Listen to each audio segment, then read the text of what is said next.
twin with the Costa Brava this time of year, Dudley. Natty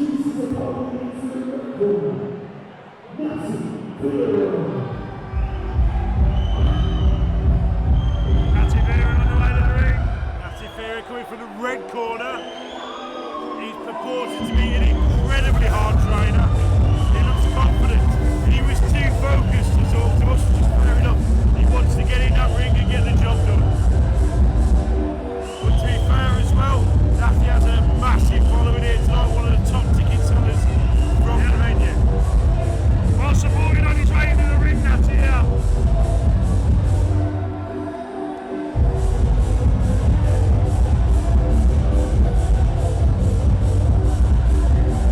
There we go, ready for our MC. They're taking away the final instruction. Ladies and gentlemen,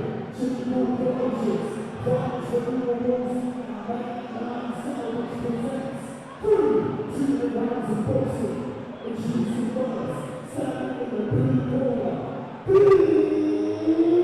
Skidmore! Here we go, Skidmore. And across the ring, Dudley Destroyer. stands in the red corner, Natty Fearon there, well supported here at the Hand of Wolverhampton. Do we have any background on Fearon or? As I said, really hard training fighter, big ticket seller, popular amongst the crowd.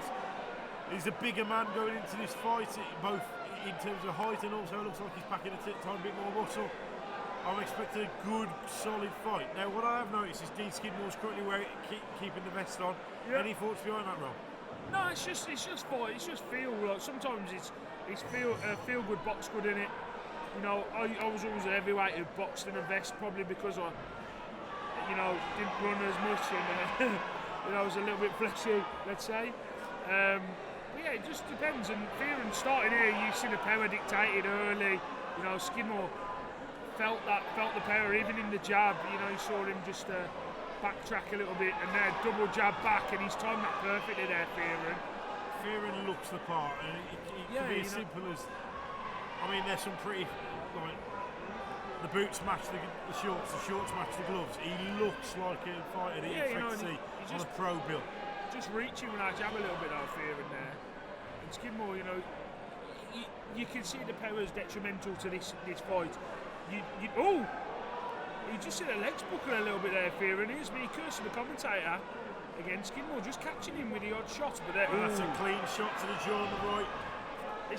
Skidmore reacts. It's caught him a few times early though, Fearon. Seems to be absorbing the power well for now. That might change as the fight goes on, as he gets tired, as his legs start to weaken from that cardiovascular endurance. Yeah, completely. And as you got Fearon there, just boxing with his hands down a little bit there. Just want him to tighten up the guard. But that double jab backhand, he's got a rhythm with that. Skidmore's starting to look quite frustrated already on how effective that double jab backhand has actually been. Double jab to the face. The good thing I would say about Fearon, he's just gluing that backhand to his chin.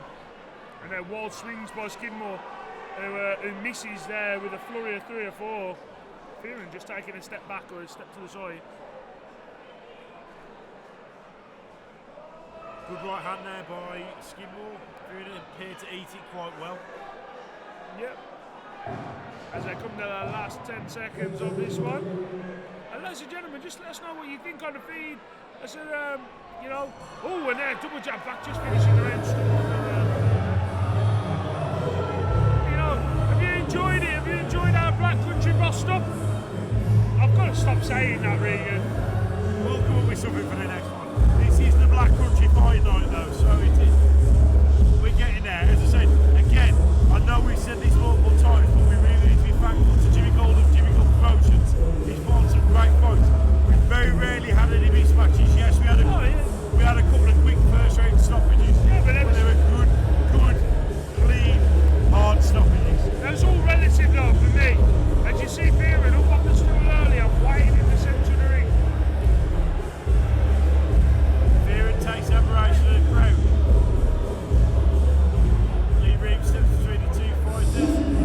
Is he going to put him into the corner, or are they going to meet in the middle of the ring? I think Fearon's going to try and step it up and try and get the stoppage here. He finished the first very, very strong.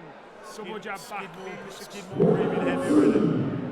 Double jab back being the the successful combination. Skidmore is moving forward though as well as back.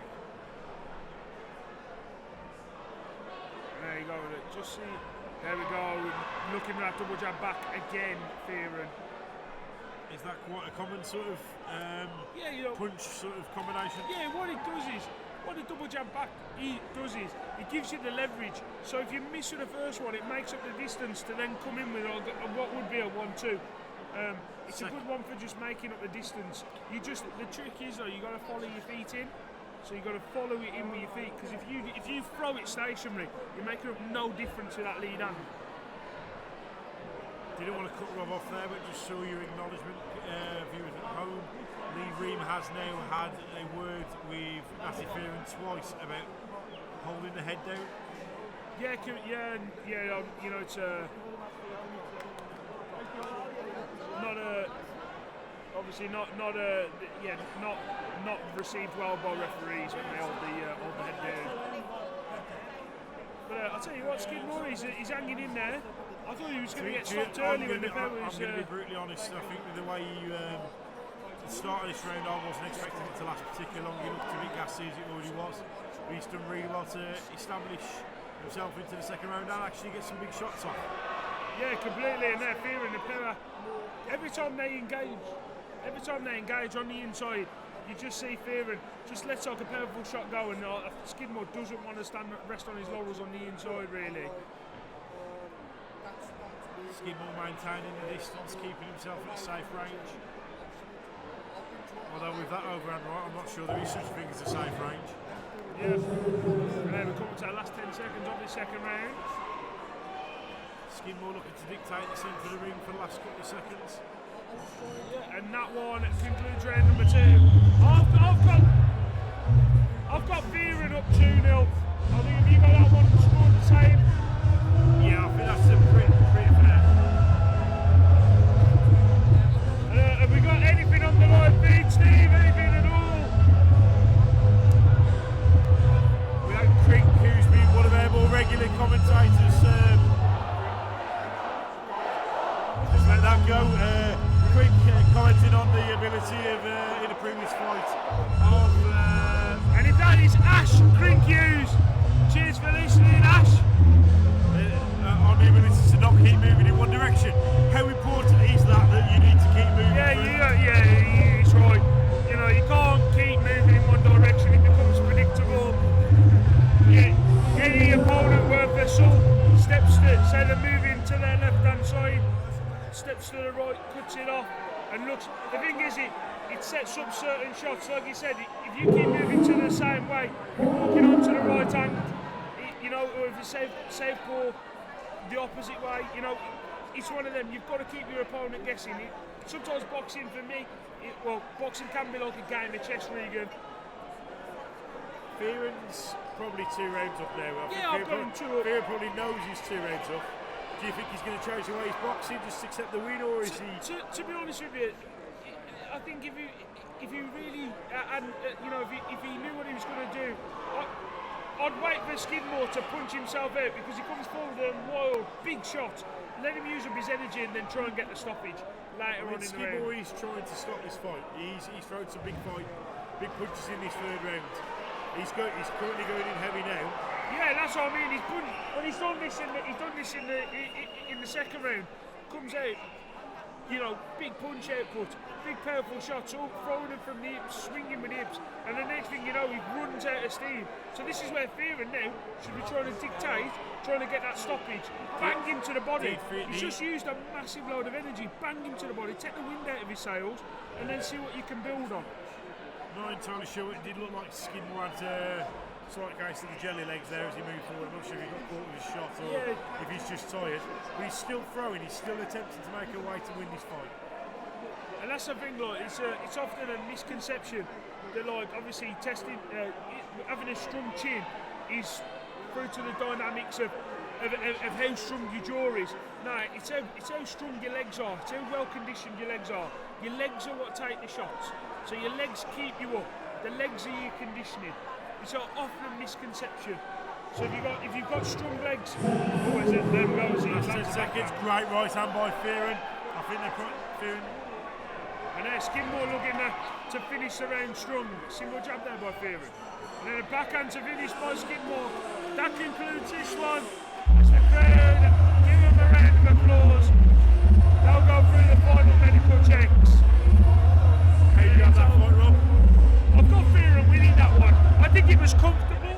I think I'm probably going 2-1 myself. I think I'd probably get that last round to Skidmore just for the work rate of the front. either way I've got it unanimous to Fearon. Yeah, let us know what you think. Ash, what's your analysis on this one? Crink, what's your analysis on this one? And what's your analysis on the fight? What's your analysis on me and Regan as well? But keep that one nice. Keep that one PG. But yeah, Steve, is there anything else on the feed at all? Green goes 30 to 27, and I'm assuming that is in favour of Fearon. But he did say massive half from Skidmore, which I completely agree with as well. Yeah, you know, it's very, At the start of tough. that second round, that could have easily looked like it was going a different way. Completely. Over to our MC with the official decision.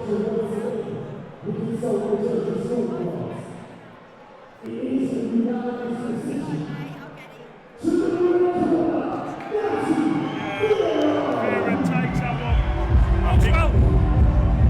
As we expected, realistically. Let's say, big shout out to a massive heart from Dean Skidmore there, but also massive shout out to Natty Fearon for the control, the skill, the power and weight which he dictated that fight.